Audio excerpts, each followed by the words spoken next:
தம்பி ரகுவை கூப்பிடுப்பா. உன்னத்தான்ப்பா, ரகுவை கூப்பிடு.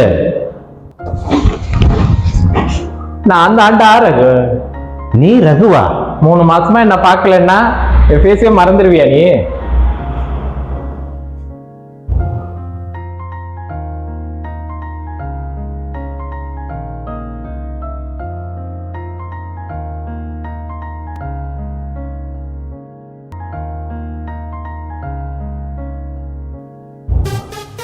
எப்படி இருந்த நீ இப்படி ஆயிட்ட?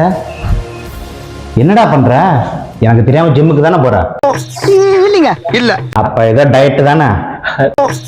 இல்லைங்க. இல்ல. டயட்டும் இல்லடா. அப்ப வேற ஏதோ ரகசியம் இருக்கு. என்னன்னு எனக்கு மட்டும் சொல்லு. ரகசியம் எல்லாம் ஒன்றும் இல்லை. ஏய், என்னைய வச்சு ஒன்னும் காமெடி கிமெடி பண்ணலையே. நீ என்ன மாதிரி ஃபிட்டா ஆரோக்கியமா இருக்கணும்னு நினைக்கிறியா? டெபினெட்லி. ஆமா, நீங்களும் என்ன மாதிரி ஃபிட்டா ஆரோக்கியமா ஜிம்முக்கு போகாம டயட் யூஸ் பண்ணாம ஆகணும்னு நினைச்சீங்கன்னா கீழே இருக்கிற வாட்ஸ்அப் நம்பருக்கு உங்களுடைய டீட்டெயிலை ஷேர் பண்ணுங்க. கேட்டது நானு, அங்க என்ன சொல்ற? ஏய், அவங்க என் ஃபாலோவர்ஸ்ரா. They are my followers. டேய் இந்த ஆக்ட் குடுக்குற வேலையெல்லாம் என்கிட்ட வச்சுக்காதடா. நீ யாருன்னு எனக்கு தெரியும், நான் யாருன்னு உனக்கு தெரியும், நம்ம 2 பேர் யாருங்கிறது இந்த ஊருக்கே தெரியும்.